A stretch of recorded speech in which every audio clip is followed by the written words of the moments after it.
Hi there. So today I want to talk about a question that came up from my last couple of videos about one of the things that I'm working on. And I thought I would really try to explain it to myself better. And I wanted to go a little deeper into my thoughts as to why I am practicing a certain technique. The reason why I'm going into it in detail is that the people that were asking, why am I doing this, actually came from a surprising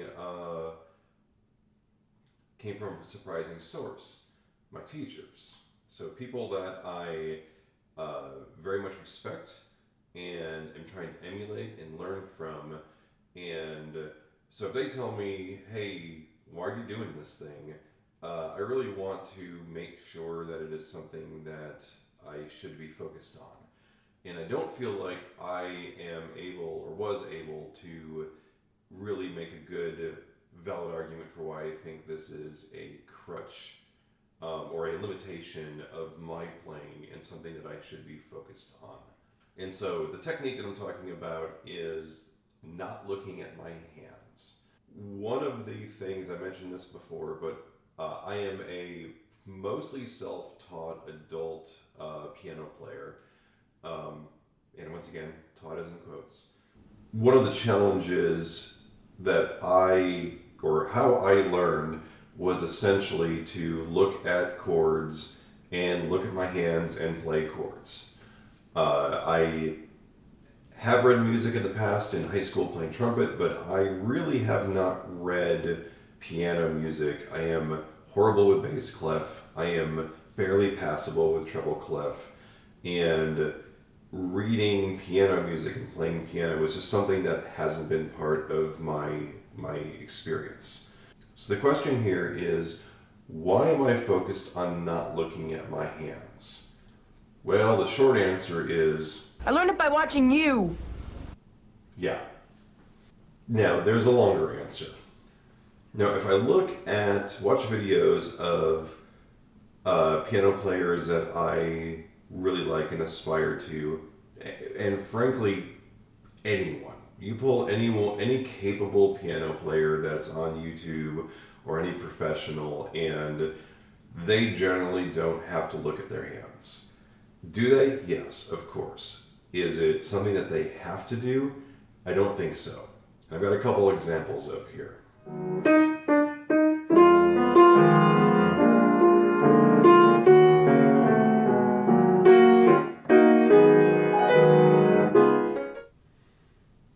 So that one is a pianist named Terrence Scheider.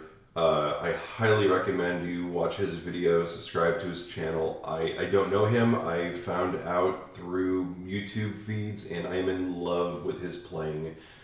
He is my new gold standard for groove and feel.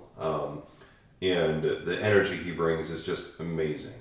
So one of the things that I notice about myself that I am working on, if I have a biggest limitation, it is really my focus, my ability or lack of ability to focus.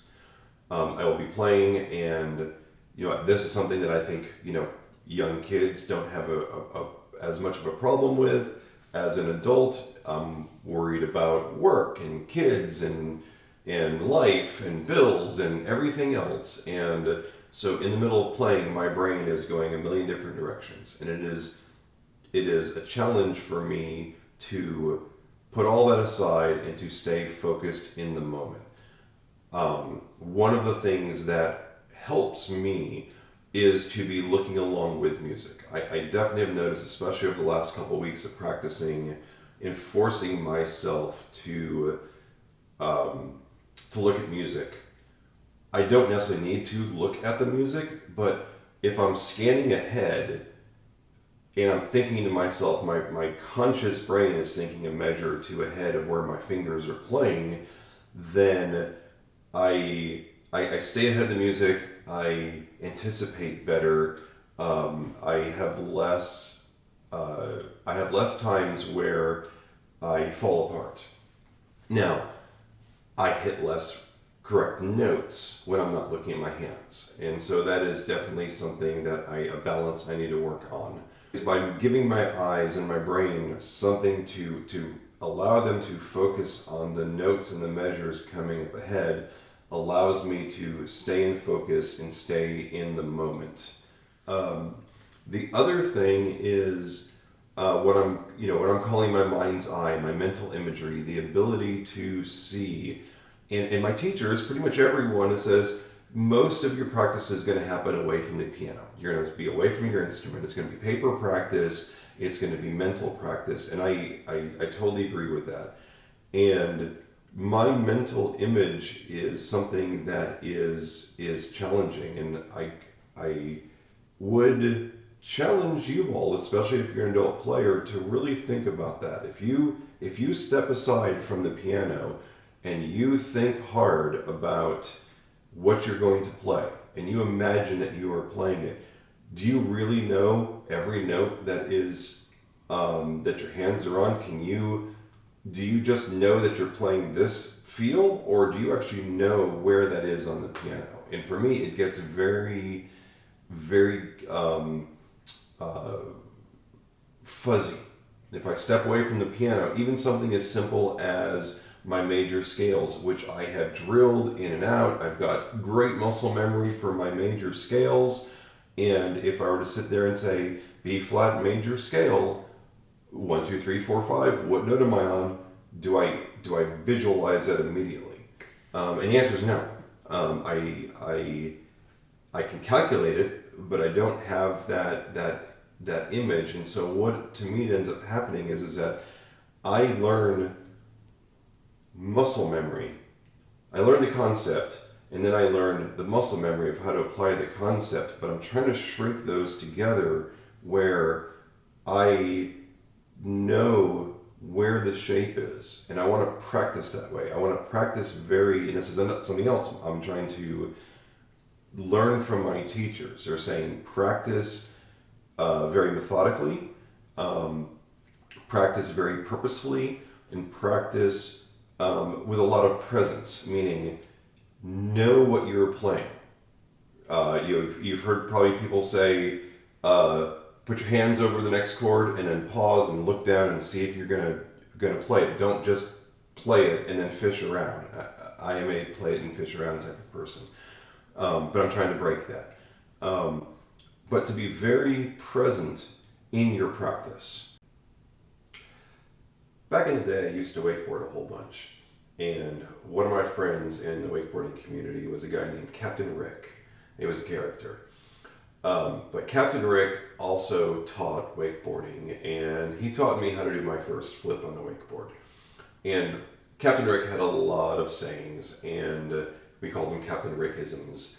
And one of them really stuck with me. It's actually really brilliant. Was visualize and execute.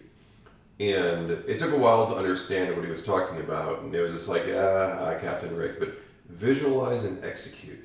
And in that context, what he meant, or at least what I think he meant, or I took it to mean, is as you're going to go do a flip, if you couldn't visualize yourself doing the flip, if you couldn't see, if you're looking from the outside in and you said, oh, this person does a flip, that's not visualization. You have to see it from your perspective. You got to close your eyes, and if you could see what it looked like when you landed, then you could execute it. You had to visualize it. And if you landed the trick without visualizing it, you didn't really land it, right? You might have got lucky, you might have rode away, but that didn't.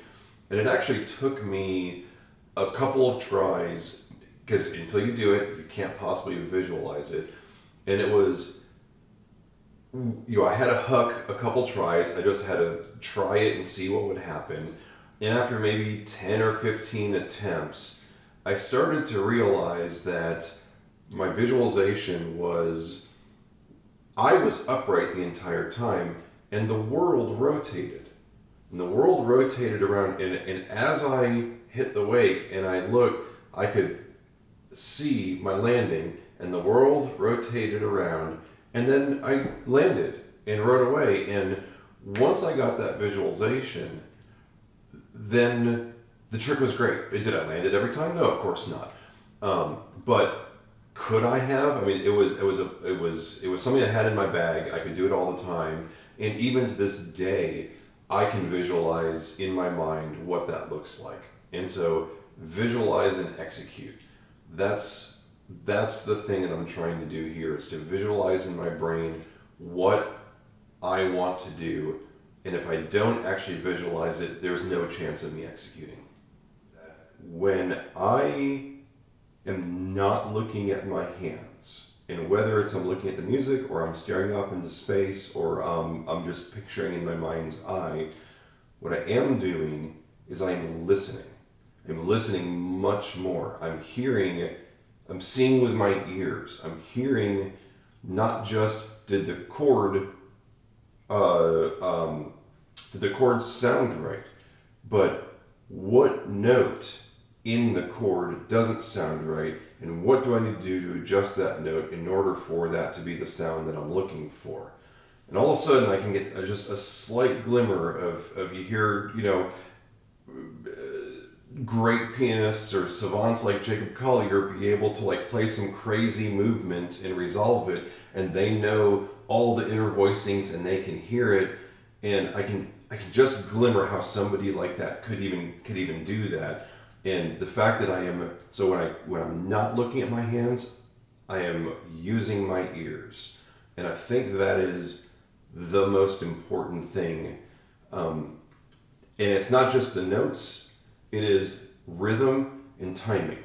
When I'm looking at my hands, in some ways, it's sort of like looking at a visual metronome. If you compare the difference between a visual metronome, click, click, click, click, versus an audio one. In audio metronome, it seems much more natural, much more something that you can get into the beat, get into the groove to. And so when I am playing a passage and I'm not looking at my hands, my timing is improved, my feel is improved, my articulation is improved. What notes that I want, bringing the melody out versus the bass is improved. I'm seeing with my ears, and I hit a lot more wrong notes. But that is why I'm practicing it.